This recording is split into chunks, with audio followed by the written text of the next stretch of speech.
Coming up on this week's show, a classic 90s movie gets a retro-style beat-em-up. KFC's new arcade machine is revealed. And we get the inside story of Soviet Strike with Flint Dille.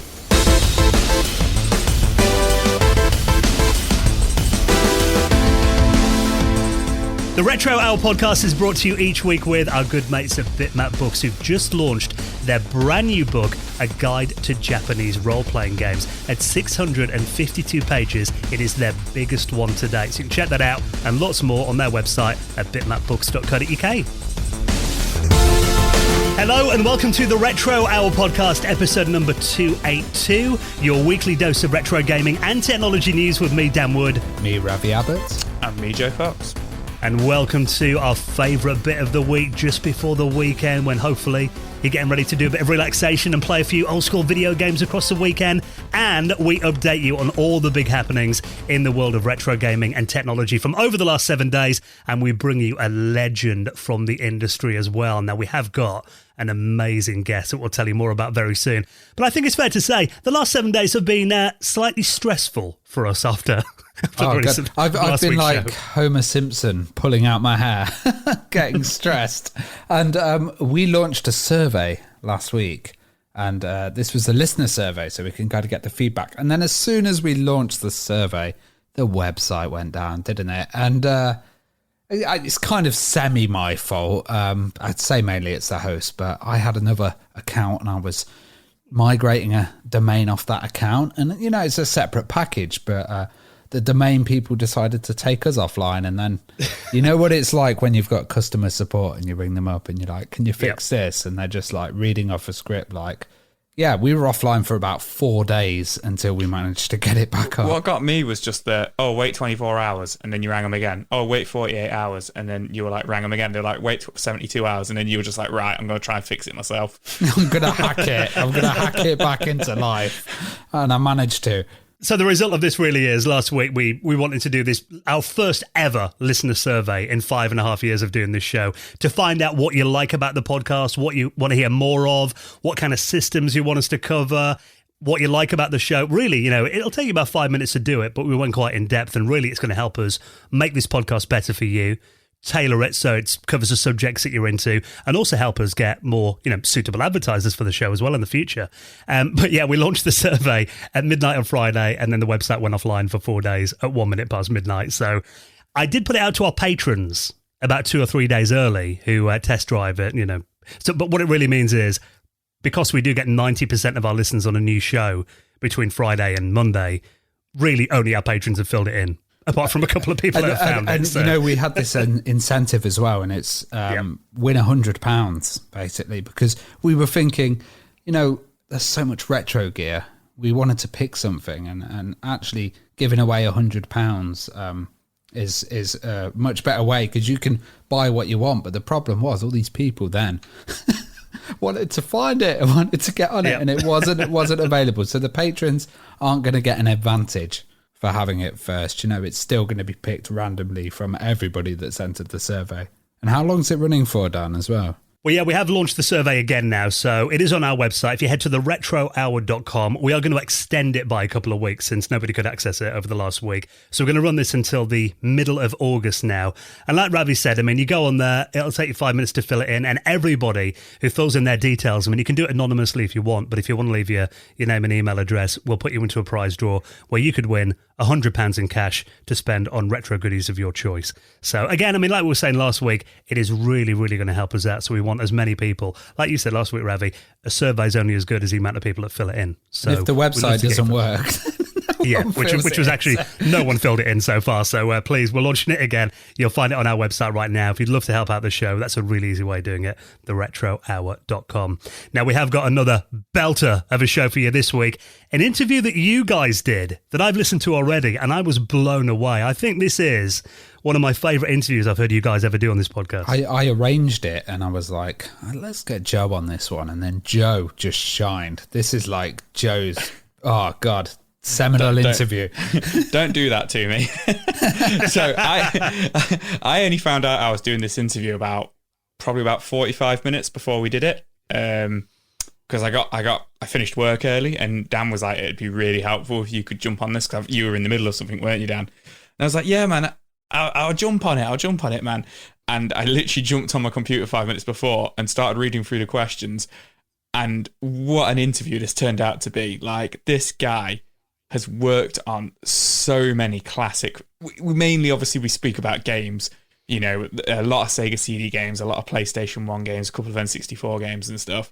But this guy's legacy, I wish, you know, like, he worked in film and cinema and in Hollywood, and he wrote, you know, scripts and screenplays for, like, the Transformers movie, G.I. Joe, the TV show, the Transformers show, all this crazy stuff. And then we found out... Buck Rogers as well. Buck Rogers, and then his sister owned Dungeons & Dragons at one point, like...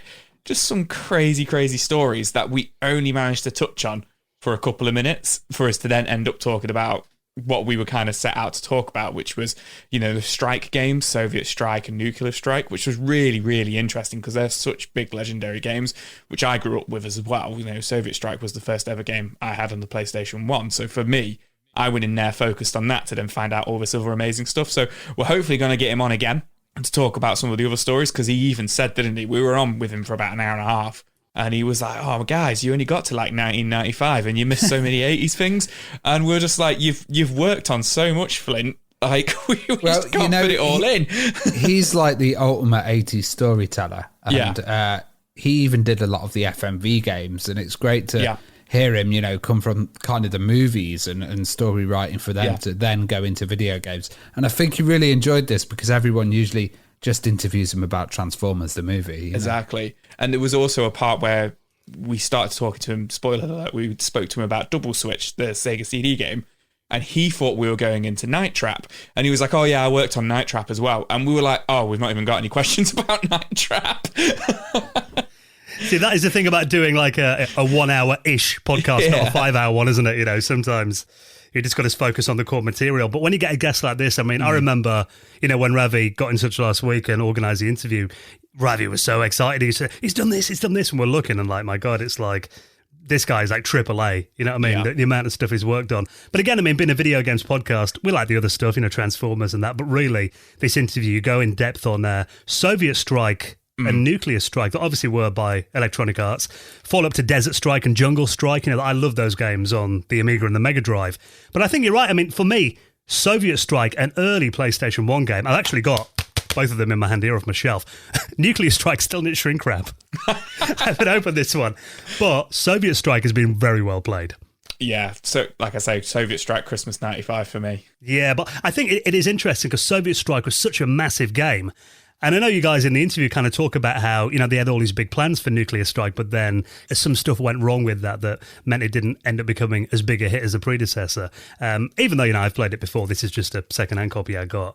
And they are incredible games. And really, it's a series that I'd love to see continued today, you know, like a proper HD follow-on or a remaster would be incredible. Yeah, it would be good. And we do discuss it, you know, we discuss the legacy of it a little bit more, and Ravi asked a couple of questions about a few of the games which were meant to be follow-ups and then kind of didn't and stuff like that. But yeah, it was a really, really cool interview, and I really hope, you know, we do get him back on again at some point, and it won't be a case of we're out of guests, we need to get somebody we spoke to before on. He's genuinely had that many stories and that many games and movies and stuff he worked on. We just couldn't fit it all in. We would have been there for about 5 hours, I think. But you are going to enjoy what you and Ravi spoke about. It's you know, if you love those games, Soviet Strike, Nuclear Strike, we go really in depth on that. With Flint Dille, our special guest, he'll be on the podcast in around 20 minutes from now. Now, it's been a very busy week for retro gaming headlines. Here's something I didn't think I'd see it on a news website. Again, talking about FMV, a long-lost Atari Jaguar CD FMV game is now getting a release. You're a Jag expert, aren't you, Dan? I know you collect for it. Like, I wouldn't say I'm an expert, but yeah, I'm a fan. A resident Jag expert. No. What was the FMV capabilities like of the Jag? Yeah, well, I mean, there's only on the Jaguar CD. It's like 11 games, isn't there? There are 11 titles on there. And there are, I'm trying to think off the top of my head, ones that have got, I mean, there's stuff like Highlander has got some kind of, it's more like animated FMV. But actually looking at this here, now this is a game that's called which should have come out back in the mid-90s, I imagine. It's called American Hero. Yeah. Now, this looks like there is a trailer here, and this is a company called Ziggurat Interactive, who I think we've spoken about before. They did the remastered versions of the 2 Blood Rain games. So I think we spoke about that on the podcast a couple of years ago. So what they've done is, you look at it, it kind of makes the acting in Night Trap look Oscar-worthy. You know, the Jag's going to have less budget than the Sega CD, isn't it? Like, we talked to Flint about FMV, and he was saying, you know, half of these were converted onto TV, and they were like that level of production, where I think the Jag companies were a bit lower end. Yeah, I mean, you got stuff like, you know, Dragon's Lair and Myst also came out on the Jaguar CD. So it did have some additional capabilities. And, you know, for the era, I thought the FMV capabilities of it were pretty decent. But this, it looks like they've got hold of the original material, because it looks, you know, not quite high definition, but certainly a lot better than a mid-90s CD-based console could do. But they've restored it and actually got additional voiceovers by an actor called Timothy Bottoms. And they're saying here that really they describe American Hero as a satire of over-the-top 80s action movies. So really, I think, you know, the aim of this was to make it originally a bit of a spoof, a bit cheesy. Which I think works better now than it would have done in the mid-90s. Because I think in the mid-90s, if it did come out when it was meant to come out in 93 or 94, I think it was, I think people would have seen it as like it is just a product of its time. Whereas, like you say, kind of reading the article, and it is meant to be that satire of the 80s. And I think you can see that more looking back at it from a modern point of view, if that makes sense. Whereas at the time, I don't think people would have got that. I know what you're saying. Yeah, they could have just thought, God, these actors are wooden. Yeah. It looks like, you know, when they remake like movies now, they're like the greatest 80s movie ever. And it's got that kind of style, and it's done in a retro style. This is what it looks like, but it's the genuine article. Yeah. Yeah. So, I mean, really, they're saying it's one of those games that, you know, they know that it's crap, and that makes it hilarious. So people want to play it because of how bad it is. And is this coming out on the Sega CD, on the Jaguar CD then? No, it's not. So what they've done is they've actually got the original material, and they're going to be releasing it for PCs and for the modern consoles as well. Yeah, so cool. you can play it on your Xbox One and stuff this summer, apparently. And the plot of it as well, I mean, it is such a generic plot. Timothy Bottom's character, he plays a character called Jack. His aim is to stop the evil Kruger, who's actually played by Daniel Roebuck, who was in Fugitive and Final Destination, and he's trying to poison the Los Angeles water supply. So loads of shooting, lots of women in their underwear. For no reasons we don't know why. Just because, yeah. And looking at it as well, I mean, they say in this article that I'll link up on their PC Games, they say 0 actual gameplay. Now, when you watch the trailer, it doesn't really show you any of the game mechanics. It's just all the FMV bits. But having played FMV games of that era, I've got like, you know, is it Thunder in Paradise, a Hulk Hogan TV series it was on back in the mid-90s? Oh, I don't know about that one. God, I used to go in to see my gran in the nursing home, and they'd just be sitting there watching Thunder in Paradise. that's all I remember of that. I wonder what your gran thought of that. But yeah, that was an FMV game that came out on the Philips CDI. And again, it was kind of like just all of these movie sections tied together, and you'd have to make a quick choice or maybe control an on-screen gun. So there wasn't much gameplay to it, really. It was more just the novelty of having a movie on your console, I guess. So I wouldn't expect it to be an in-depth story. I wouldn't be surprised if it's that much of a satire. There isn't even any gameplay. Just watch this crappy B movie, yeah. But yeah, I mean, I love the fact that they're actually digging into the archives of unreleased Jaguar CD games now, you know, stuff that we never thought would see the light of day. What a niche. Yeah, exactly. So I'd be interested to see the sales figures on that one, but it is meant to be coming out on modern consoles and your PC this summer. We'll put a link to that story in our show notes at theretrohour.com. Now, something from the 90s that was a little bit more successful than the Atari Jaguar CD, Space Jam. Now, of course, that was an amazing movie back in the day, kind of like Looney Tunes meets basketball, wasn't it? It was, you know, very funny movie. Meets real life. So yeah, we are getting a new Space Jam film this year, but we're not here to talk about a new film. We're here to talk about a new retro game. So we are going to be getting Space Jam: A New Legacy, the game, which is coming to PC and Xbox One on the 15th of July. It's pretty interesting. So obviously it's a Space Jam game, so you're going to be playing as Bugs Bunny and Lola Bunny and LeBron James, who's the basketball player, the lead kind of character in the new film. But it's an arcade beat 'em up, like a 90s style arcade beat 'em up, which is really cool. And apparently this kind of, so I didn't see anything about this, but about a year ago, they did a vote. So actual, Space Jam: A New Legacy, on their website, they did a vote for people to kind of vote for what kind of game they wanted for the Space Jam game.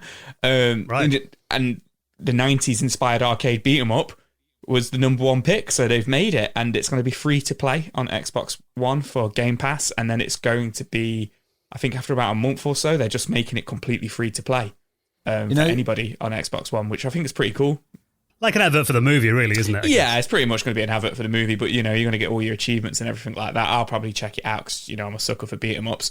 But interestingly, they've really captured that 90s look.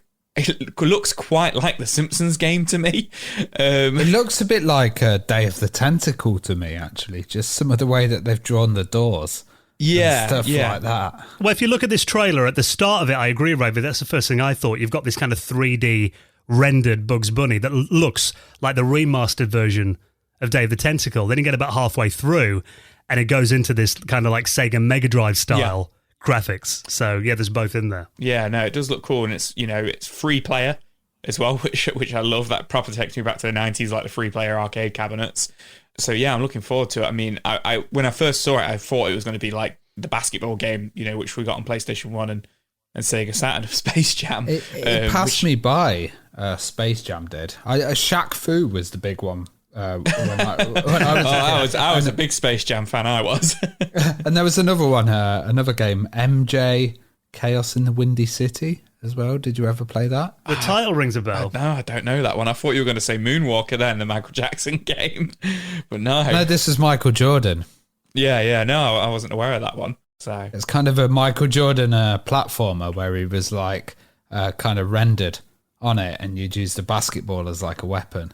Oh, that's awesome. I've got to look that up. I didn't know that one. It sounds a bit like Soccer Kid or something, that, where he uses it kind of is, yeah. Sorry, but what's interesting is Warner Brothers have always kind of played on the nostalgia that we've got for Space Jam now, because actually, if you haven't seen the first movie and you type this into your browser, spacejam.com/1996, the original website in all its HTML 1.0 GeoCities glory is actually still live there. I've heard that before. It comes up every couple of years on news articles and stuff like that. It's still there and it's still up and running, isn't it? Because everyone was worried, because that's kind of been like, the one of the oldest websites still active on the internet. And when the sequel got announced, everyone's like, oh no, they're going to finally take it down. But actually they put the new one up and you can still access the old one on there as well. So obviously it's not just something they've left up there to kind of rot.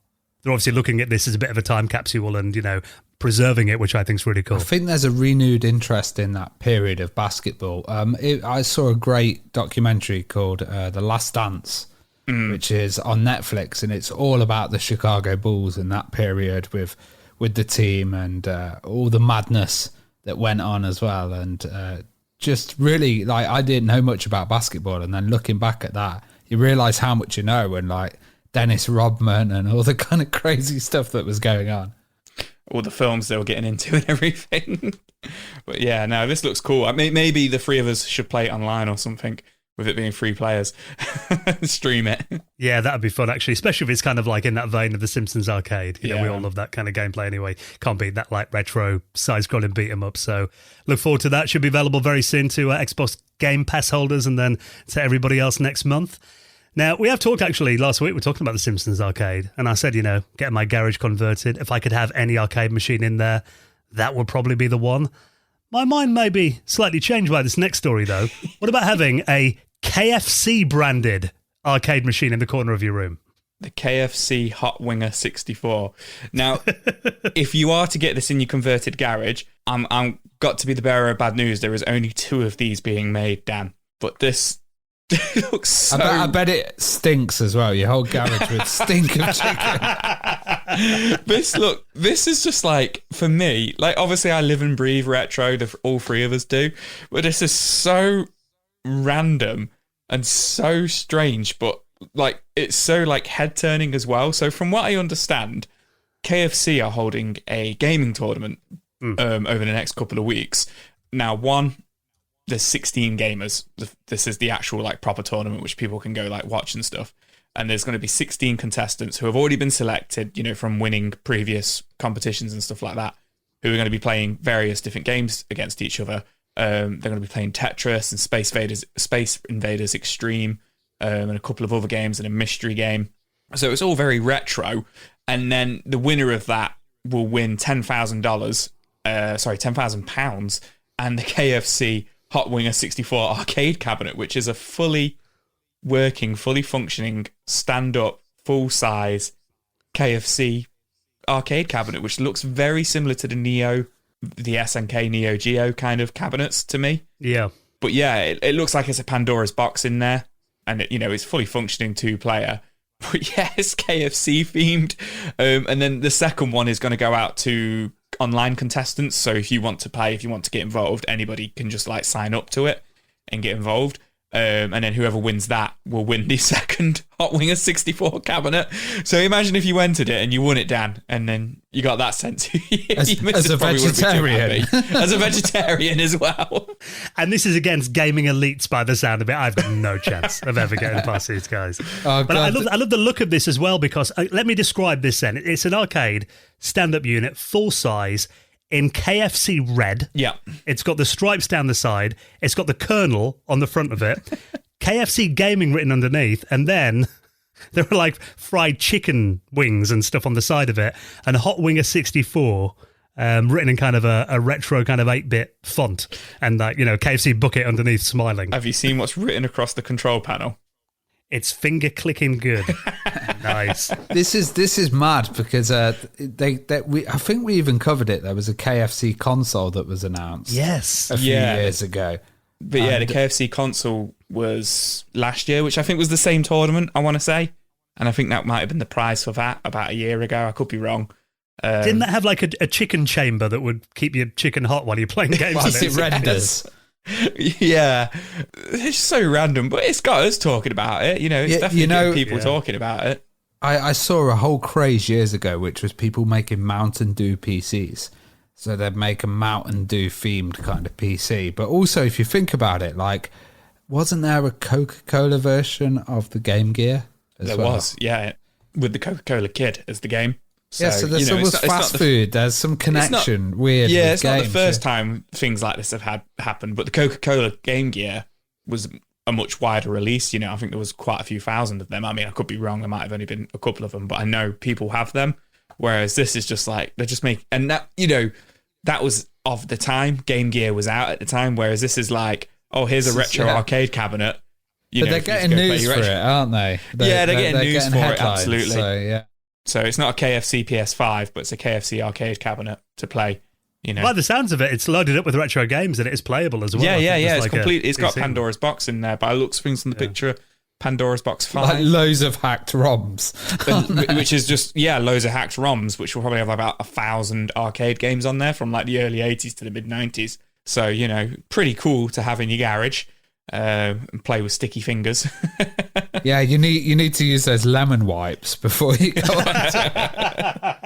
Because that was my concern. It's like they're only making 2 of these, and obviously that means in the future it's going to be a collector's item. But to actually want this, I imagine you've got to be a KFC super fan. So you're probably going to have a bucket of chicken wings or something next to you while you play, and probably going to get a bit grubby after a few years. You need the sit-down version, and you sit on an upturned bucket. That will be the with a KFC bucket on your head with cut out eyes. You know what it should have? Some arcade machines sit down ones have like a drinks holder. That needs a family bucket holder. Yeah. So it's always interesting to see the companies that are using retro games to get the headlines, but I do think that is very cool. What about this then? Something that you didn't think you'd see in a charity shop or a thrift store, as they call them in America. A very rare Atari 2600 game has been found in a Goodwill and has earned more than $10,000 at auction. Now, this is a really weird game. It was a game called Air Raid, and we've been looking this up, and there is a thread on Atari Age, 2 separate ones that in total run for over 35 pages. But it turns out there's only been 13 known copies of this game found over the last 40 years.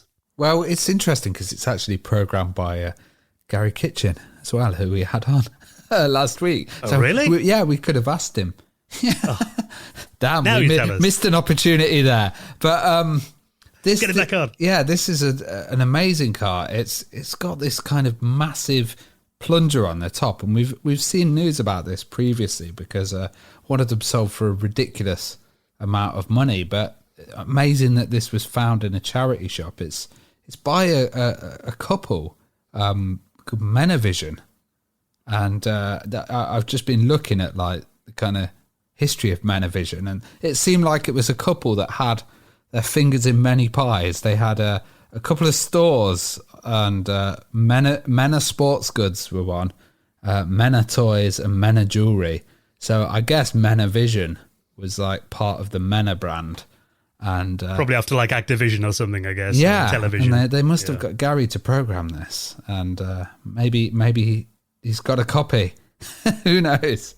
We need to get in touch with them again and ask about this because, yeah, I mean, I've kind of heard about this weird game before. Apparently, the gameplay is not very good, but because there are so few of them out there, like I said, only 13 copies, and I believe around 10 of them have been found over the last decade. And you're right, the cartridge, I think, is the most unique thing about this. It's actually a blue cartridge, and then on top of it, you've kind of got like a handle. Like it looks like a plunger. Like a plunger, yeah. Yeah, like a dynamite plunger. Like a little spade or something. But yeah, I wonder why they did that. Was that just to get the car in there? It seems shrouded by mystery. I mean, I think, I'm going to link up the Atari Edge threads if people want to read through them. I must admit, we didn't have a spare 3 or 4 hours before we recorded the show to have a look through that entire thread. Looks like there's a lot of information already out there about it. And obviously, we're in touch with Gary, so it might be worth us dropping him a line to kind of see what he remembers about working on this, because it's kind of news to us that we just found out today that actually he worked on this game. But yeah, very, very interesting that, they'd actually go to the effort of making a game. And from what I can see, it's the only game that Menavision ever released, obviously in limited numbers. And it seems like, collectors have actually made a dump of this, so you can play it online on Atari emulators as well, which is pretty cool. It's for the 2600, and yeah, just looks really rare. And the fact that you can find something like this in a charity shop, I guess in America, there's these thrift stores, aren't they? And if you could find ET games in a desert, then you're going to be able to find this in a thrift store. And I think it's quite good as well that it was Goodwill who did the auction, so they've earned $33,000. Yeah, that they spotted it themselves, I guess. Yeah, rather than some bloke like us turn up and go, "Oh, score!" Have that and put it on your shelf for the rest of your life.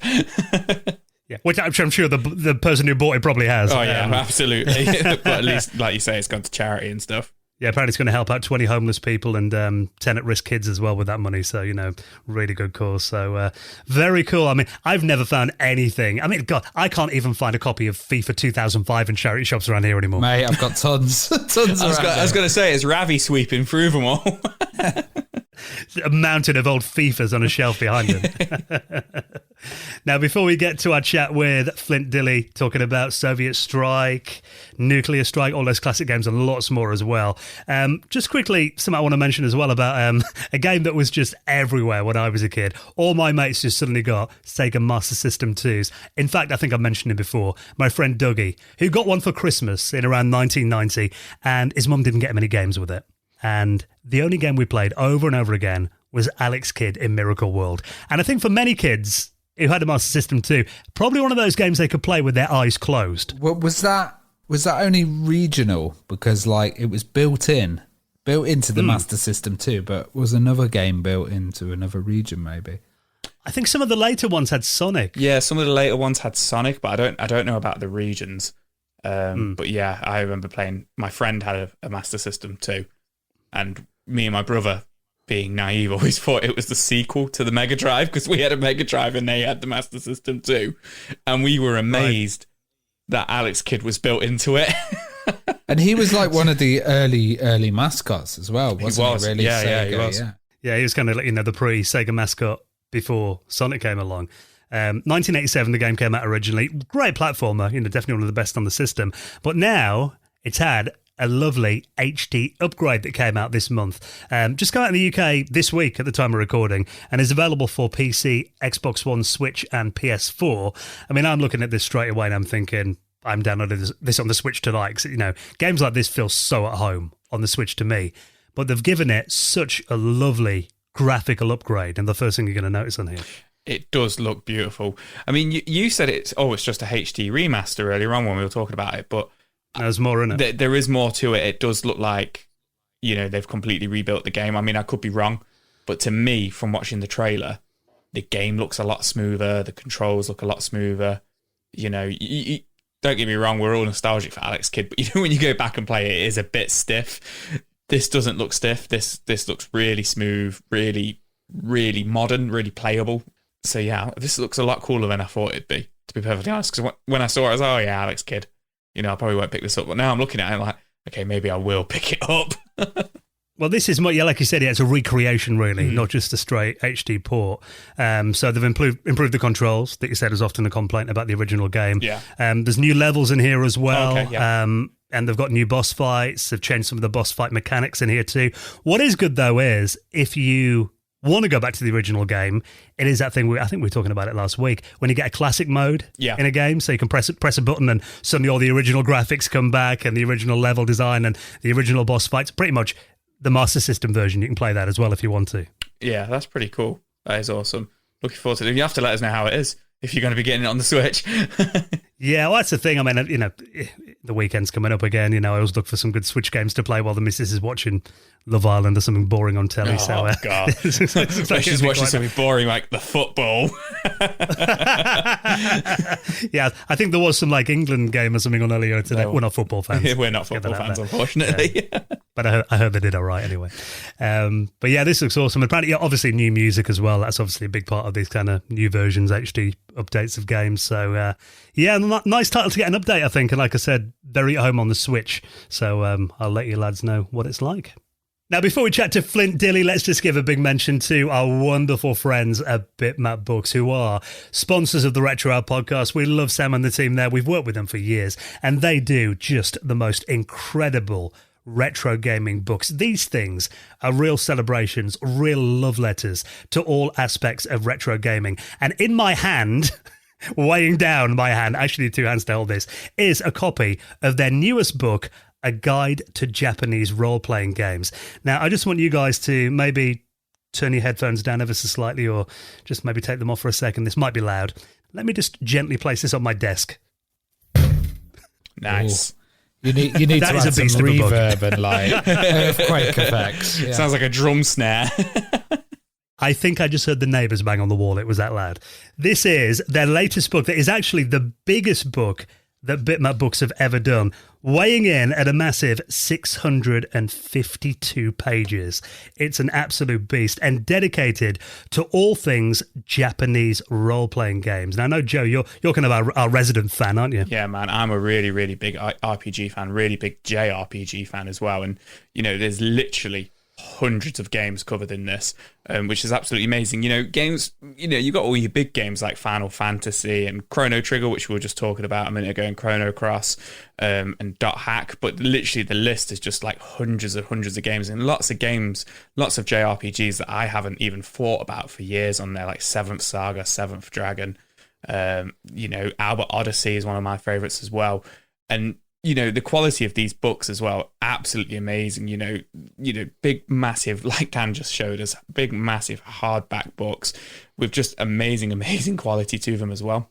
And it's not just like the old 8-bit or 16-bit games. I'm looking here and they've got what we just talked about in the patrons, which was Panzer Dragoon Saga, and also Skies of Arcadia. Do you remember that one? Wow. That was such a great game. Yeah, so if you're a fan of JRPGs, you cannot afford to miss out on this book, the definitive guide weighing in at a massive 652 pages. Now, unfortunately, this is actually so popular, it launched last Friday, and both the standard and collector's editions instantly sold out. Although we've been told that A Guide to Japanese Role-Playing Games is going to be reprinted and back on sale in early October. So if you nip onto their website, bitmapbooks.co.uk, there is a little button on there that says email me when available, and then they will drop you a quick email when it's reprinted and the stock is back again. So please check that out and all their other range of incredible retro gaming books, and of course support the Retro Hour podcast by showing a bit of love to our sponsors. Check out their website at bitmapbooks.co.uk. Now, each week on the show, we celebrate a local retro gaming store. Now, we're talking about the places that you go to, maybe on a Saturday, that first place that you go into, and you want to check out what new retro games they've got in this week. The places that often have stuff in there that, really know the video games. They're big fans of it as well. Often you can get better deals on places like Amazon or eBay. And we want to make sure that these retro gaming havens are there for years to come. So each week we're asking you, get in touch with us and tell us where you go locally to pick up your retro games, and we will give them a free shout on the show, a bit of free advertising so everyone knows how incredible they are, and we'd love you to get in touch and tell us about yours. Now this week we're going to one in Bellevue, Washington. Yeah, so we got contacted by a podcast called Into the Vertical Blank. Have you ever heard of these guys? No, but yeah, I checked out their Twitter after they got in touch. It looks an interesting show. Yeah, and this shop's called Game Over. And Game Over seems to be like a little kind of brand in America. So they've got a couple of them. They've got one in Austin, Texas as well. And, these guys, Into the Vertical Blank, they said, check out the place. And we've just got a nice haul of 2600 SNES and NES games there. And there's some photos of this place as well. And my God, they've got all these boxes on the wall, and I think these boxes are for display only. They're not selling all of these systems, but they are selling a few systems below. Well, that says to me, for them to have these beautiful boxes on display at the back, that just says to me how well stocked they must be in the actual shop. From the pictures I can see and stuff, they've got plenty of games, plenty of gaming memorabilia and stuff like that. But yeah, they've got all these beautiful, some rare systems as well, like the Watermelon N64, really nice condition Sega CD and stuff like that, TurboGrafx 16. But that says to me that they must have a lot of these things for sale. I mean, they've got the cabinets that I can see here of all the consoles. So, it just looks like a really, really nice shop. And I always get really jealous of these shops because I just want to go see them all the time. This one's literally like 5,000 miles away from us, but it does look awesome. It looks good as well because they've got like a cabinet. By the looks of it, when you walk in the store, like you said, there's a CRT monitor on top here. They've got a Master System 2 with a Sega CD 2 as well. Looks like a set they're selling there. They've got a couple of Commodore 64Cs, all different variants of the Atari 2600, the Woody, the Vader, the Junior. They've got an Intellivision 2 there as well. So it looks like, so I don't generally see over here those kind of systems in retro gaming stores anymore. I'll go in and maybe I'll see a Mega Drive, or I might see like an NES or a Game Boy, but stuff like the Commodore 64 and the Sega CDs are getting much harder to find. I don't know if you guys have found the same over here. Yeah, and I find what's local to them as well, like the Television 2. You're never going to see that in Europe, and just having them on display. Also, a nice Power Glove just stuck at the side there. Looks a really cool place. If you're ever near Bellevue, Washington, check them out. They're called Game Over, and we'll put a link to them in our show notes at theretrohour.com. Now, just time to give a big mention to the people who've made it into the Hall of Fame this week. Joe, quick quiz. How do you get into the Hall of Fame? Here we go. Bloody hell. We haven't done this for a while. I haven't done this for a while. You know what? Last time you went to do this, I put it on you. And I was like, to get into our Hall of Fame, our high scoreboard is to simply just be a Patreon with us and just support the show. You don't just get a shout out on the high score Hall of Fame. You do get a few benefits. You get access to our Patreon hangout, which we do once a month on a Sunday night, where we all get together and just have a bit of a laugh and talk about everything retro and kind of show off, the games we've been playing, the games we've been buying and stuff like that over the last couple of weeks. That's always a really, really good laugh. And you also get exclusive access to our second podcast show, which is called the Retro Hour After Hours, where we get together and we have a different theme every week. The one coming out shortly, we're going to be doing our favourite Super Nintendo memories and Super Nintendo games. But we've been doing a series every other month of like video games in the years, and we've been covering different years, so like 99, 2000, and we've just done 2001, which was a really, really awesome year with lots of great memories and lots of great games. And then, like I say, you keep the show running for us, because obviously it's not free for us to do this, and it started out as a hobby, and now it's kind of become something a little bit bigger, but that's thanks to all you guys. But it does cost us money, so just supporting us really, really helps us out. Yeah, and also you get the normal show early most weeks. You get it ad-free. But like Joe said, really you're doing it just to make sure that this podcast keeps coming out every Friday. We can keep bringing you the news. We can keep bringing these incredible guests to you as well. And we will give you a big thank you on the show in the Retro Hour Hall of Fame. Like this week, a big thank you to Mark Gidley, Bill Kavanagh, Olden, Gary Antcliffe, and Al Newman, who all made donations into the running of the show. Thank you so much for your support. And if you'd like to do the same, you'll find it on our website at theretrohour.com. That is also the same place you'll find our survey, another way you can help out this show. Tell us what you like about it. Tell us what you want to hear more of, what you want to hear less of. Your input is going to be so valuable to us. And of course, you could win £100 to spend on retro gaming goodies. You'll find that survey right now on our website at theretrohour.com. Right next, an incredible guest on the show talking about so many retro things that are going to take you back. There's a bit of Transformers chatting here. I've already listened to this interview. It's so good. Soviet strike, nuclear strike. Our guest this week is the amazing Flint Dille, and he's on the show next.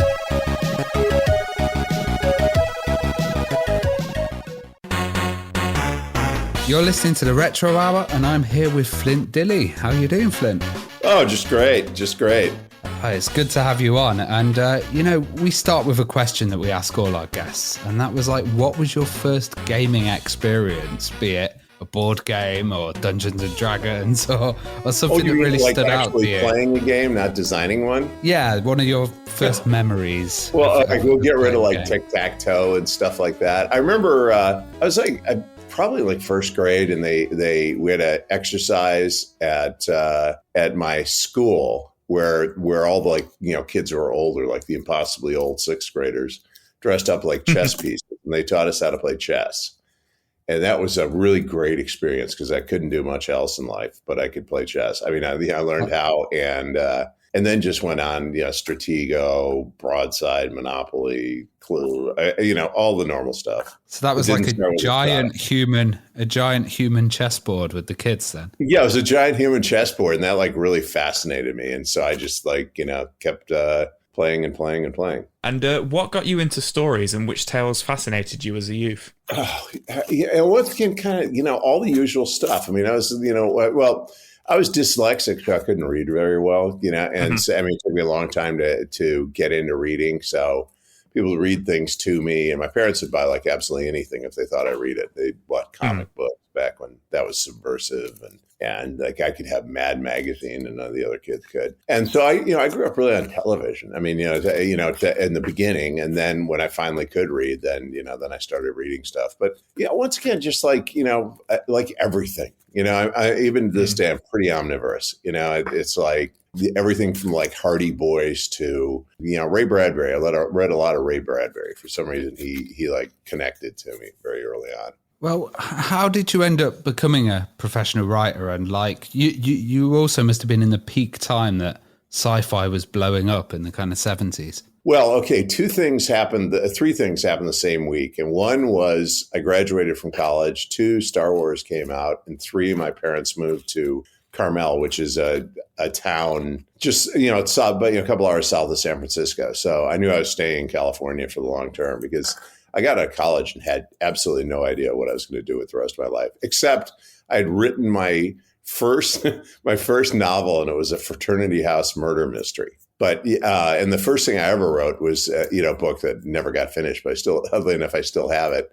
And that was a friend of mine just decided to write a novel in 7th grade. I was like, wow, we can just sit down and write novels. I mean, one thing that was good about that period, and I'm not saying it's not true now, it might be true now, but we didn't know what we couldn't do. So it was like, oh, we think it's kind of cool. These guys have rock bands. Well, let's go get guitars and we'll have a band. You sort of felt you could do anything. And so, the first one I wrote was probably in junior high.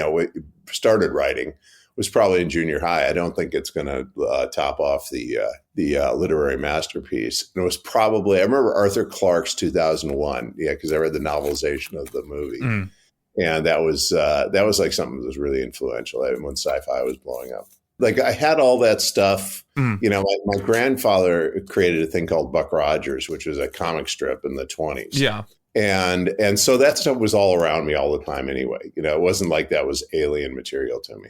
Buck Rogers, I didn't know that you had a family connection. That's amazing. Yeah. I remember that series. It was fantastic. Well, I remember it was a comic strip. Okay. I mean, it was released in 1929, during the Depression. I don't know whether you had a depression in England too, but we had a depression in the 20s. And so it was a comic strip before the Gil Gerard, Aaron Gray show. It was a comic strip. They made cereals. You can see Buster Crabbe in the cereals. But the point is that that was not weird stuff to me. And I pretty much felt that, you could actually make a living, creating, science fiction and fantasy and stuff like that. So I was never really afraid of that. So you did some screenwriting, and you actually, I've got here that you did the screenwriting for Transformers the movie. How did that come about, and what was it like converting the series and the toy product into a legendary film? Well, it was funny. I went to film school. I mean, I got out of college and had no idea what I was going to do with the rest of my life, right? Yeah, zero. I really didn't think about it. And so, after kind of sitting around at my parents' house for a year, I decided, well, I'll get serious about life and go to film school. So I went down to USC. And a couple of years later, I don't know what I thought I was going to be writing or directing or doing afterwards. But a couple of years later, the first actual paying job I got as a screenwriter was a guy named Joe Ruby hired me to do Saturday morning TV shows. Joe created Scooby-Doo, Joe and his partner Ken Spears. And so I was doing that. And then I went to Lucasfilm and sort of had a disastrous period doing Star Wars Saturday morning show, I think called Droids. That was a disaster. Right, yeah. Wore off. I'm never going to do robots again. So after that summer, a guy named Steve Gerber called me up and he said, I'm story editing a show called G.I. Joe, and I'm kind of falling behind. You want to come in and ghost story edit? And so that was how, I got into the syndicated, the Hasbro, the toy shows and all that. I was story editor and then associate producer on G.I. Joe. And then about a year in, and maybe not even that long, they said, hey, look, we want you to come do Transformers. And I said, I don't do robots. They said, yeah, you do. And so this was Tom Griffin and Joe Bacall. So all of a sudden I was in the Transformer business. So yeah, I mean, that's how that came. They just moved me over from G.I. Joe to Transformers because at the time Transformers was kind of in trouble. We were losing to a show called GoBots. One day Jay showed up and said, hey, we have a draft of the movie. We got to do a rewrite in a week. And so we rewrote the movie. I did probably 20 drafts that summer. It was summer 85, I think. Well, you were also a writer for the E.T. ride in Florida. And I think I should ask Joe to tell us about his experience on the E.T. ride, because you've actually been on it as well. How did you get involved in that? Well, it was funny. Okay, so after Transformers and the whole Sunbow period, I just went to the right party on the right night and met Lisa Henson, she's Jim Henson's daughter, but more importantly for this story, she was a vice president at Warner Brothers. And she said, "Oh, we're doing a kid." She found out I wrote animation. We're doing a kids animated show, and I said of the Looney Tune characters, which it was. I'm sorry, it was at that point it was a movie, and so and I didn't even know the difference between the Looney Tune characters and the Tiny Toon characters. But the next day, I'm sitting in a pitch, or like 2 days later, a pitch over at Amblin. So I got hired. I got hired by Steven Spielberg and did that, and then Fievel Goes West, and then for a while I was just I had a deal with them, and I was just kind of their literary janitor, and so I'd get these calls that were, "Hey, Steven needs his opening dialogue for the E.T. ride," and it's like, "Oh, okay," or like they were doing promos for the Universal theme park, and so I was up all night working with Doc Brown, from Back to the Future, writing his stuff for promos. I think that's on YouTube somewhere. Yeah, it is. Yeah. I just got a lot of jobs like that. The funny thing about the E.T. ride was, when you tell your story, what's your story of the E.T. ride? No, Ravi was telling me about it earlier on, all the stuff you'd worked on, and I was just like, that's crazy, because for me, this is all my childhood right now. You just talking about G.I. Joe, talking about Transformers. And then funny enough, obviously we're from England, so we don't have, Disney World and stuff and Universal Studios. But for my you have like real castles and stuff. Yeah, we have castles and stuff like that and manors. But for my honeymoon, we actually went to Universal Studios in Florida, and we went on the ET ride, and I remember it's such a silly children's ride, but it was when there's all these big roller coasters and everything, but it was probably my favorite ride there. And it's just funny how life comes full circle, that I'm now talking to the guy who wrote the ride, was the writer for the ride. Well, it was funny because I'd say, it had to be like, 10, 15 years later, because I was at Universal and with my daughter. She was the only, at the Universal backlot, right? Yeah. And I'm there with my daughter, and we're standing in line. I'm saying, boy, this sounds really familiar. And I realized, I wrote this. It was like in the last days of the ET ride. And it's like, it was just this weird moment of thinking, boy, probably, that had to be, she was born in 2001. So, they had to be like, 13 years later. And just kind of like, wow, yeah, somewhere back in this distant life I had, I wrote Steven's intro for the ET ride. Huh. That's crazy, in the depths of your memory. Yeah, I know. And I sort of, because I did so many things like that at that point that, I just sort of forgotten about it. It just took me by surprise. I'm pretty sure the Florida one's still there, because when they removed it from the California one, Steven Spielberg got upset because that was the final Spielberg film that was still in operation, because of the Back to the Future ride had gone and the Jaws ride had gone, making way for Fast and Furious and all that kind of stuff. They never should have gotten rid of the Jaws ride. No, they shouldn't have. They shouldn't have at all. The classic rides are the best ones. And when they came to saying we're thinking of getting rid of the Florida one, he said, if you do that, I'm not working with Universal Studios again. So they've kept it there. So that's how I managed to go on it in I've been on it in 2017 and 2018. We went twice. Well, Steven really, really loves it. You realize his office is a tram stop at the Universal tour. There you go. Stop the tram, but they point out his office.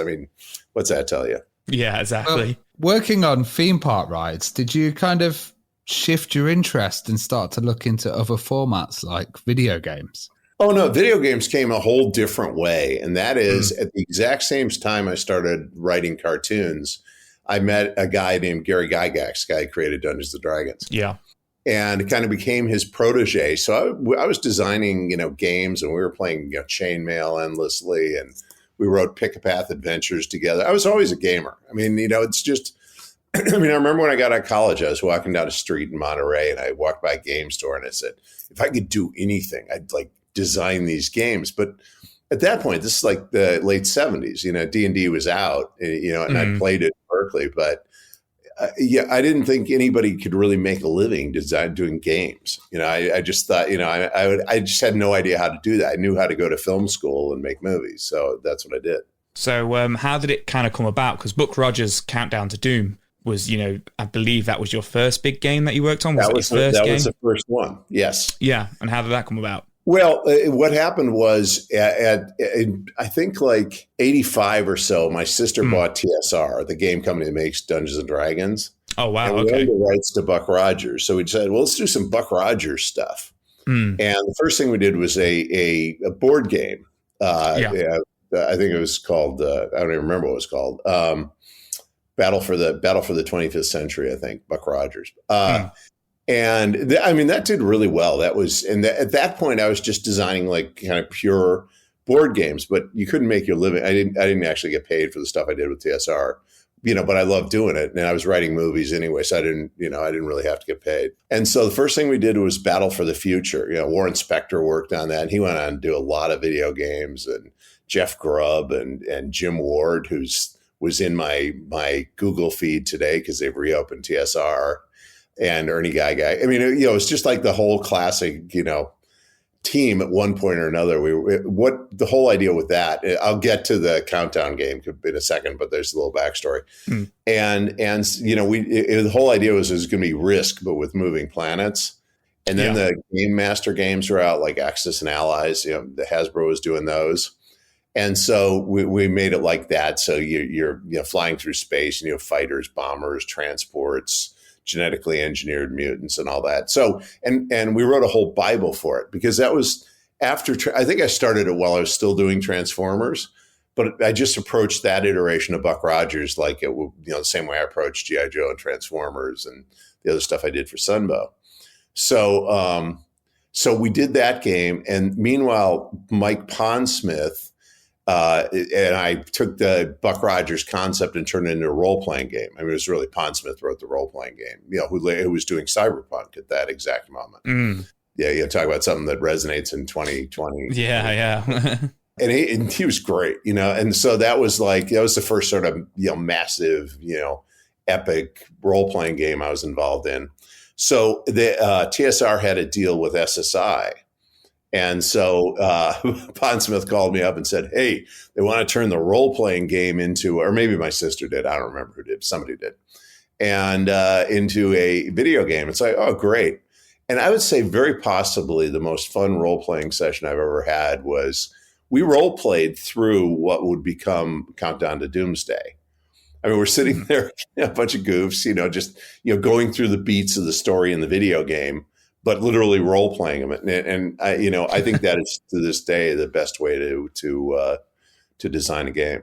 Yeah, they still do that. A lot of the Japanese companies and stuff, when modern games come out, you actually see the directors of the game running around with a toy gun, showing the writers this is what they want to happen, in the game, and this is what they want to happen in the CGI cutscene and stuff. And it, like you say, is goofing about. It's the best way to do it.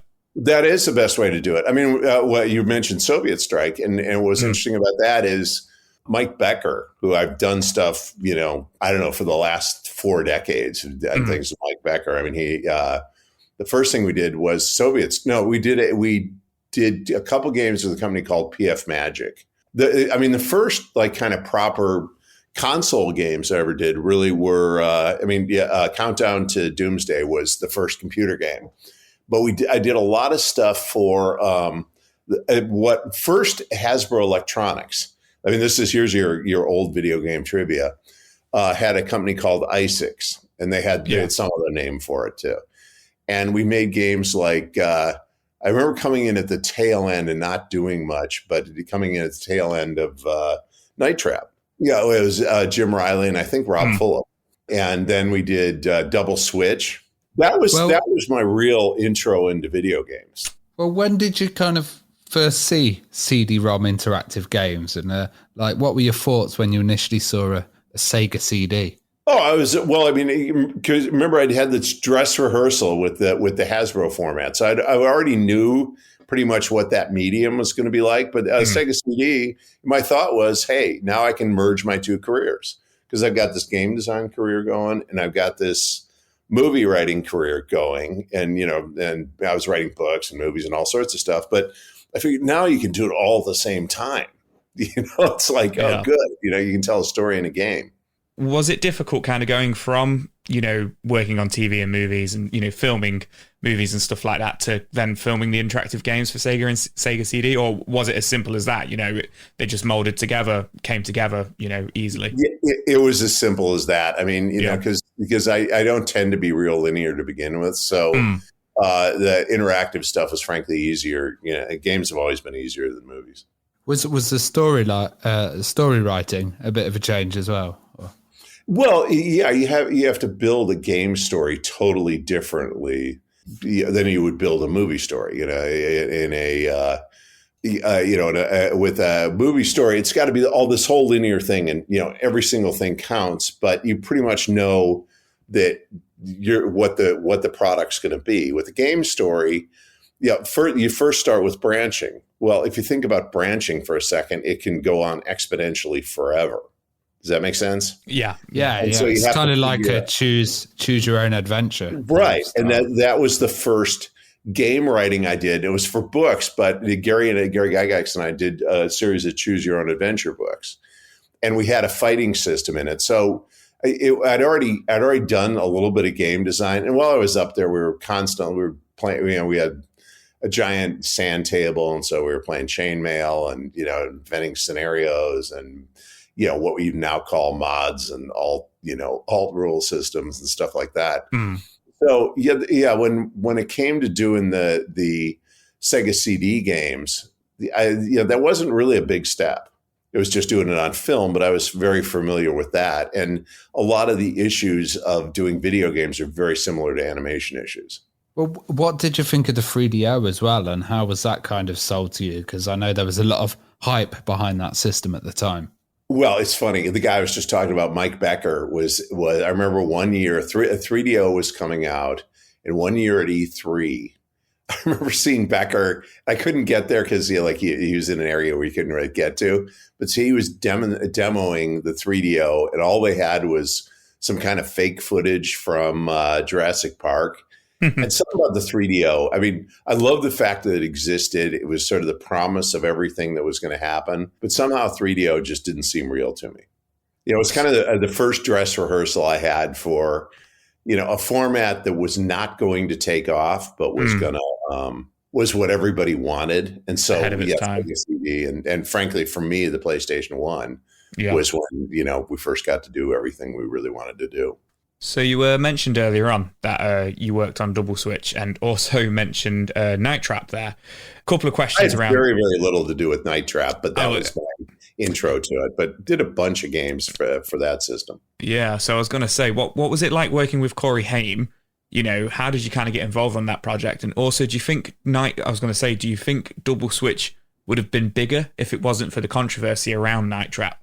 Well, no, I think the controversy around Night Trap was like the best thing that ever happened to. Oh, okay. Well, I mean, kind of that's called marketing, and just in a different way. If you have Joe Lieberman waving your game around in the House of Representatives, that's a great thing. But it was just a really flawed format. I mean, the idea was cool, but the truth is I think at best you could get an hour of video onto the discs, right? And the video was what we called granola vision, because it was like this, there were artifacts all over it. It was grainy. And so by the time we're doing Double Switch, it was great. I mean, Corey Haim, I only remember from one day on the set, and he was just a very friendly guy. I mean, he was, because you thought, oh, this is one of the bad boys from Hollywood, but he certainly didn't seem like it that day. And Debbie Harry there. It's like, wow, Blondie's like in my game. And Mary Lambert directed it. And Mary Lambert's a great director. She'd just done, I think she'd just done Pet Sematary. Oh, okay. Yeah. It's one of the best Stephen King adaptations. Yeah, that's a film that genuinely scared me. Yes. And so Mary, I worked with a great deal on that, and her husband, Jerome Gary, who I do things with for the next, 3 decades. Well, being involved with TSR as well, you did some like interactive Dungeons and Dragons stuff as well. Boy, you guys did your research. Yes. I mean, what it was we had this idea, or this was around, kind of after Sega CD, but the idea was, well, why don't we do audio interactive? Interestingly enough, it was my sister's idea. They were just trying to figure out, how do you take D&D and we did other things too, and turn them into, a different media and use audio for it. That was the challenge. And we tried it pretty much every way we could. And those things came out really kind of pretty well. I mean, some of them did, but it ranged all the way from like Red Steel, which was there was narration and it set up the adventure and all that, but it was really just a soundtrack to have in the background when you're playing the game, like kind of the musical stings to emphasize, plot developments, right? And I've seen quite a few modern board games actually do that now, have this like interactive soundtrack that you play along with. Yeah, and that's what I like about it. We were doing that in the 90s, right? And it was the early 90s. Well, probably 92, 93, I would guess. Maybe it was after that. I just don't remember exactly what. But those went on for a long time. We had, that too. We had really broken apart ones like, was it Planescape, where you had little snippets of dialogue. You'd play like, we had hundreds of them on there. They were almost like alt dialogues that I do for video games later on. The thing I had a lot of fun with was Terror Tracks, because we did an audio interactive. We did 2 of them. We did Track of the Werewolf and Track of the Vampire. And basically it was kind of like, you make a 911 call, and if they heard that there was something occult going on, they would send the special unit of the track squad, which was trace, research, analyze, and exterminate. and they go out and kill the monsters. It was kind of like Cops, but and then we did that was an interesting one because we then did a video, an interactive video for I think it was on Sega CD, but it was certainly on PC. Yeah, I can't remember what called Terror Tracks. And that was a lot of fun. That was really cool. We did a lot of experimental. That was that period in the 90s. That's when we made Dragon Strike, which was trying to teach people the bridge between a board game and a role-playing game. We did a lot of kind of fun experimental stuff then. All that stuff paid off much later on. So our next questions were actually about Terror Tracks, funny enough. So obviously, like you say, it came out on the PC, on the CD-ROM. Yes. How did you find working with the PC CD-ROM? Obviously you've got better screen resolution, bigger screen and stuff like that. There was more options. Was that easier to work with? Was that better? No, it was great because what happened, that one came about in a really funny way. And that was, we had a little bit of budget left on the audio CDs. And I talked to my sister, I had two friends. One was Peter Marks, who had done a game called Johnny Mnemonic. If you remember that. Yeah. And Peter done Johnny Mnemonic, and John Platten, who had later do a lot of stuff with, did Johnny Mnemonic. And so he had the algorithm. And then another guy named Chris Walker had the new 4-chip or whatever it was video camera. And so we decided, well, let's just do the audio CD, but let's just shoot it on video. And we got Peter's algorithm, so you can automatically make your choices. And we can do just a whole branching video game story. And so we did a demo. We had enough budget to do the demo. And then Groliers bought it, and then we finished production. And that ended up getting turned into a TV pilot. Did you see that happen with any other interactive movies as well? And kind of what happened with that? Well, almost. I don't know. I never saw it happen with an interactive movie, but that was kind of an accident. I was at a talent agency called Creative. I was at ICM at the time, International Creative Management, and I was showing because I shot the demo of the video for Terror Tracks. I actually shot the whole thing, but I was showing the demo to my agent, and the TV agent literally walked by in the background, and he said, "What's that?" And I said, "Oh, it's just the interactive video game I'm doing." And he said, "No, that's a TV show." And I said, "No, it's an interactive video game. No, you don't get it. It's a TV show." So that was our conversation. This is imagine, an agency in the early 90s, right? They were Kimberly Hill. And Steve Wall, whose father controlled the rights to Tales from the Crypt. Okay. Anyway, so Steve says, calls me and says, "Okay, you can either have Joe Dante or Rennie Harlan." And I thought, well, that's an interesting choice because Rennie Harlan was incredibly hot at that moment, and Joe Dante was, I think, working on Small Soldiers. I could be wrong about that, but and he was still doing stuff. And just one thing led to another, and we ended up going with Rennie. He he ended up directing the pilot right after he did Deep Blue Sea. And what was really funny is just in the period we were doing that, Rennie just hit a lot of banana peels, and there was Cutthroat Island and all, and Deep Blue Sea, which actually was a pretty good movie if you go back and watch it. Yeah, I watched it again last year. Yeah, it's really pretty good. He just came out the same weekend as Blair Witch Project. Yeah, which is the ultimate in getting not lucky because if you're looking at it from a studio point of view, Blair Witch Project cost 75 cents to shoot, and Deep Blue Sea made 75 million. Yeah, it made 75 million exactly. And Deep Blue Sea probably cost 75 million and made 75 million. Yeah, exactly. Yeah, that was Blair Witch was a very big deal, but it was also the first time I ever actually touched an ARG marketing object, alternate reality game. Because I'm standing in my video store and there's this flyer about this missing film crew, and it's one of those things you look at it and it's like, is this real or fake? Yeah, and it was promo stuff for Blair Witch Project. I remember going to the premiere, and this was in the UK, and they put sick bags underneath all the seats, and I was like, "What is it? Because it's so scary." And they were like, "No, it's the motion sickness that you get with the camera." Oh, that's funny. Yes. So you also worked on Maximum Surge. How complete was Yep. it, and what was the story behind that? Because I'm not too familiar with Maximum Surge myself. Oh, Maximum Surge was, let me put it this way. While I was cleaning out, I had to clean out my storage, and I had, probably 35 years of stuff in there. I have a really large storage area in my place. And so I just keep throwing boxes in there for 35 years. And last fall, I cleaned it out. And I actually found the script for it, but I have almost amnesia for Maximum Surge. I just remember a train barreling down and people trying to stop it. That's not everything I know about Maximum. Sometimes you get projects that, if there's no afterlife for the project, you almost have amnesia for doing it. Yeah. It was planned for the PC and the Sega Saturn, wasn't it?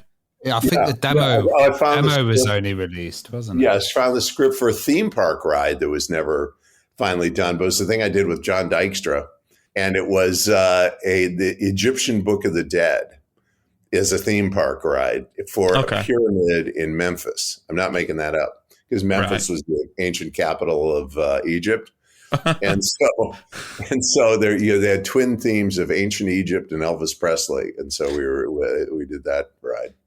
And just back with Maximum Surge, why did everybody kind of want to stop that? What was the story there? Well, my feeling was that Maximum Surge, everything I'm telling you might well be a lie or a manufactured memory, because I don't remember it very well. Oddly enough, I remember the flow chart I did for it better than I remember the game itself. But my feeling was that was kind of late at some point they realized that with the Sega, with the, those kind of, fractured grammar, movie games, that they weren't really taken off, and it wasn't a satisfying medium, because the fundamental math problem with them was that in those days with a video game, the video game company was expected to give $1 of you get 1 hour of entertainment for every $1 spent on the game. And so basically, if you have 1 hour of video, which is what you get onto a CD-ROM, that meant that you had, and somebody was paying $40 for it, you had to have 40 hours of entertainment. Okay, so that meant you had 39 hours of stuff that is not your entertainment, to do the game. You see what I'm saying? Yeah. So there's just a math problem. And so they couldn't ultimately end up being that satisfying of games. Oh, okay. So they pulled that's just my opinion. It's worth. So, obviously, we've mentioned Soviet Strike and a few games for the PlayStation stuff. When did you first see the PlayStation? When did you first hear about it? And what was your initial thoughts with it? Oh, the first time I don't know when I first heard that there was a thing called the Sony PlayStation coming out. I don't remember that, probably at E3, because in those days, I went to E3 every year. Or you just hear rumors about it, or somebody was working on a project. But what I do remember is I had played the other Strike games, Desert Strike, Jungle Strike, and Urban Strike.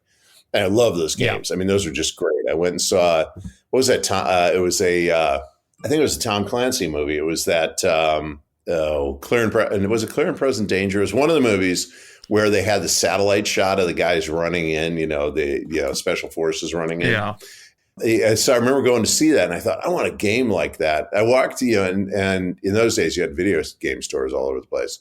So there's a video game store next to the theater, and I walked in and I said, I just saw Clear and Present Danger, and I want a video game that's like that. And they gave me a Desert Strike, which is one of the best games I've ever played.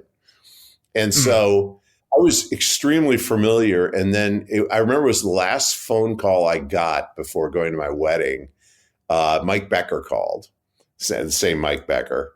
And he said, hey, you want to, I got a really great project if you got bandwidth. And I said, yeah, I'm in. And he was at Electronic Arts, but he couldn't tell me what it was. And then I got there and I found out, we're doing a full motion video enhanced story version of the Strike games. And I was thinking, oh man, that's the most perfect thing I've ever seen in my life. I was going to say, that's like the planets aligning for you or something. The planets totally aligned. And if you think about those games, what we did, what I did was, it was not dissimilar from GI to G.I. Joe. Yeah. And then Mike and I would work together on a project for DARPA which was kind of like, 2 decades later, kind of like the adult version of, the disinformation. Remember that in Soviet Strike, they'd always have a cover story for, you just trash half the some region of the world. And it would be a forest fire just strike. And we were basically doing a fake news game, not game, simulation for DARPA. Yeah. Well, what was the industry's kind of reaction? Because I remember a lot of people thinking, the PlayStation's going to come out and Sony creating a console. What is this? And especially kind of Sony Interactive as well. That's what I was saying. I mean, what was interesting about that was that I did not get the impression. Don't quote me on this because I may be lying to you, but I did not get the impression that they had much confidence in the PlayStation. I think that they signed up to do Soviet Strike, kind of to say, hey, Sony, we're going to put a bet on you. We had our marketing guy was like a brand new guy. It was Mike Quigley, who later I'd work with at Niantic. But it was like nobody had any, we just had our own little area, and they gave us a room. And at that point, John Manley, who designed the original ones, was designing it, and Mike Becker was there. At that moment, he was quitting smoking, so he built, to deal with quitting smoking, he built like 800 models. And we had sand tables and did the levels on sand tables, see how they play out and testing the, what we would now call compulsion loops, but, just the, what was fun and what wasn't and all that. I've just quit smoking and I'm building Lego all the time. Well, there you go. Well, that's what he was doing, except, he was an artist. And so he did these incredibly well-built model kits, of like every piece of weaponry in the game. Wow. Well, you also won Script of the Year for Soviet Strike as well. It must have kind of been a bit of a revolutionary having one of those storylines in those early PlayStation. Oh, yeah. No, and I mean, I'm still very proud of Soviet Strike. That was one of the best experiences I've ever had. It was great. It was a great team. The product came out 10 times better than, I thought it would. It's one of those few games that I actually played multiple times after it came out. I love Soviet Strike. So was it quite scary writing the scripts and stuff for Soviet Strike? Because obviously Urban Strike, Jungle Strike and Desert Strike, they were quite controversial games for the time, because of the themes and what was happening in the games. Were you worried about any backlash, or did it just kind of help project it, further, like make it sell better and stuff? Well, yeah, here's the deal. you think about my career up to that point. I'm working on Dungeons and Dragons, and you got people saying it's satanic. I'm working on Knife Trap, and you got Joe Lieberman waving, the game around. I'm working on, something else. He waved, I think Double Switch, but there was something else that he decided was going to destroy people's lives. And so we were just so used to it. And frankly, in some ways more controversial than any of that was a game. We skipped this, but it's an interesting little note here. For the first Gulf War, right, in the 1991 Gulf War, we did a game called, I was working with the guys at TSR on a Middle East, combat simulation game. Because remember, at that point, TSR owned SPI. And so we were still doing hardcore military games. And more importantly, they had the Tom Clancy license, and they did Red Storm Rising and Hunt for Red October. And so and George Bush had said, I've drawn a line in the sand. And he actually set a date where if Saddam Hussein didn't get out of Kuwait, we were going to start bombing. So we knew we had to ship the game by the deadline, right? Yeah. And so we changed the Middle East simulation game into a Gulf War simulation game, and we're play testing it and realized, well, if you're the Americans, you don't. There's no reason to ever go into Iraq until you've just blown these guys into submission. And, because we had all the real live, Jane's military stats and everything else. We had a pretty good idea. We didn't know about F-117s and really all the capability. We didn't know about JDAMs and the real capabilities of Tomahawks. But we had a pretty good idea what, total air superiority would mean. So we released the game with 2 sets of rules. One was the realistic set of rules, where if you're the Americans, you just stand off and degrade the Iraqis, for the entire game. Yeah. and then the other was the like playable set of rules, which were the Americans had to go in and you actually had to have battles. And the guys at the Air War College thought it was so funny that a bunch of boobs that made board games had pretty much figured out what the strategy was. Only because we were playtesting and you couldn't have any other strategy if you have real human lives on the line. So we got invited to the Air War College to speak at a convention called Connections. And I met, some of the coolest people. I met John Warden, who was the actual strategist for the first Gulf War, who wrote the Air War Doctrine for it.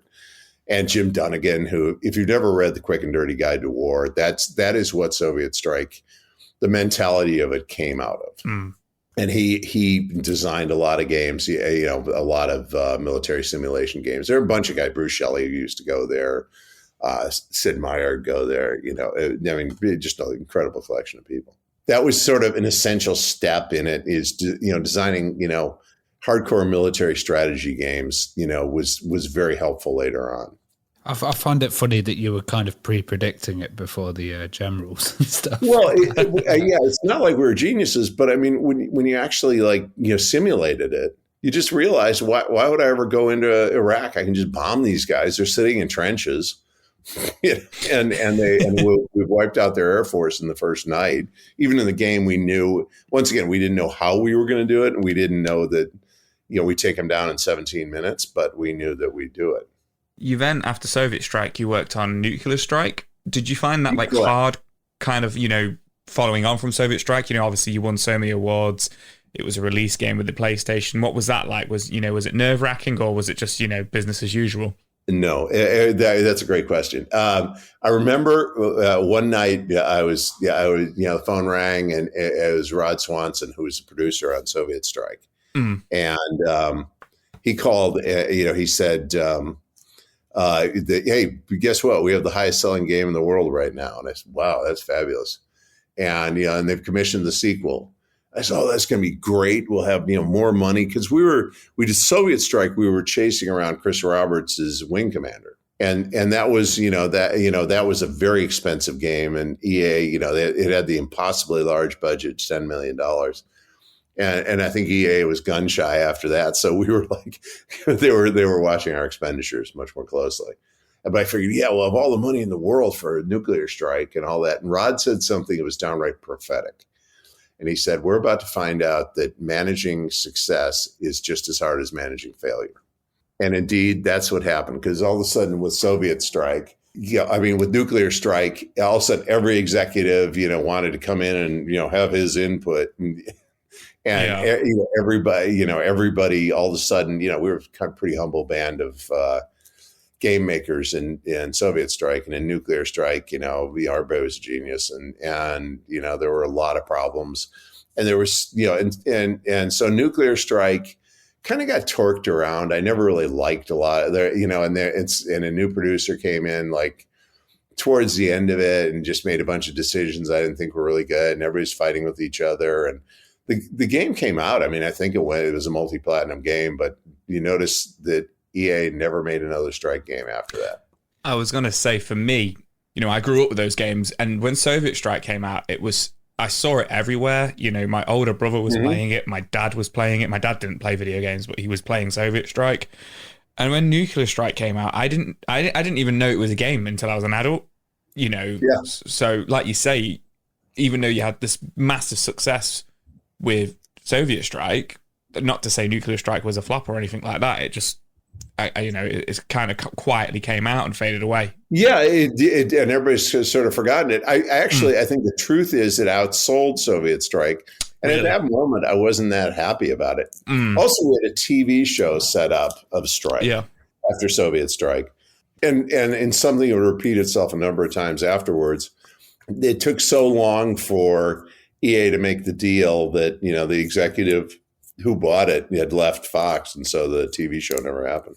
LAPD Future Cop became like the future one. Did you have any new ideas for the Strike series? If I had it was absolutely nothing to do with any, there were a few games that started out being a Strike. I had zero to do with that. We had designed a thing. Actually, Mike Becker, much more than me, had designed a thing called Global Strike to go after nuclear strike, and that never happened.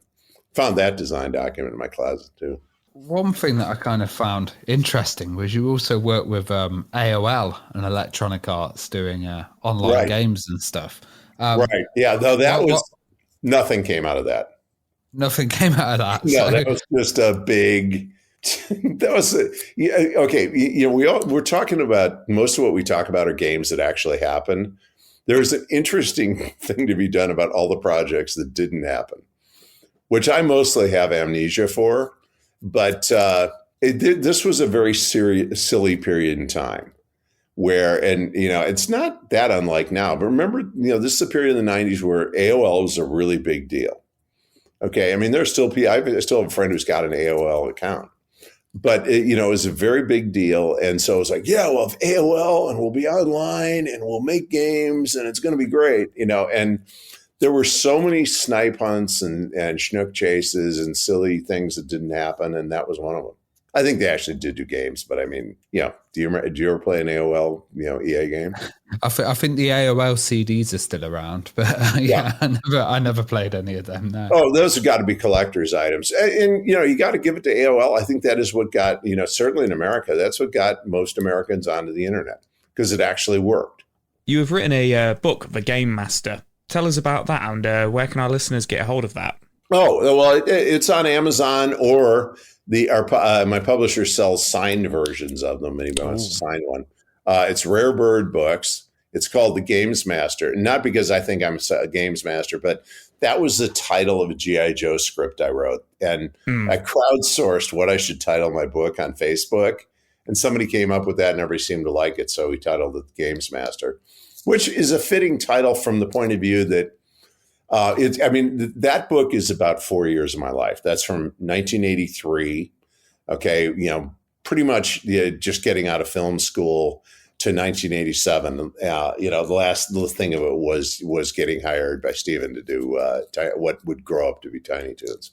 And it has all the Gary Gygax stories, Transformer stories, G.I. Joe stories, and it's just about that period, where I just ran into these extraordinary people, and cool things happen. I mean, I was working with George Lucas and Jack Kirby, and Stan Lee was after that. He's not in the book. That came later. But the point is that it's just a really exciting period, and it's something that so many conventions I was asked questions about it. I decided I'm just going to write a book about this. And I discovered I had 150 pages of interview question answers already in a Google Doc. And so and I was sitting in an apartment. It was just in 2016.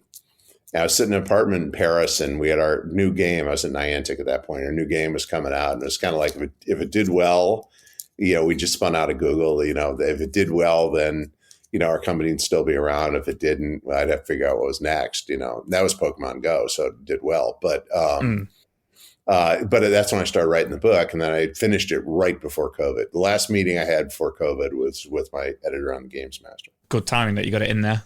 Yeah. Oh, well, that was the whole thing. I mean, there's a lot. I wish I'd had another pass at it, but at that moment, I just wanted to get it done before the world ended. And kind of the final question, what are you involved with nowadays then? What are you up to at the moment? Oh, well, I am. All right, I can't tell you anything about it, but the announcement was last week.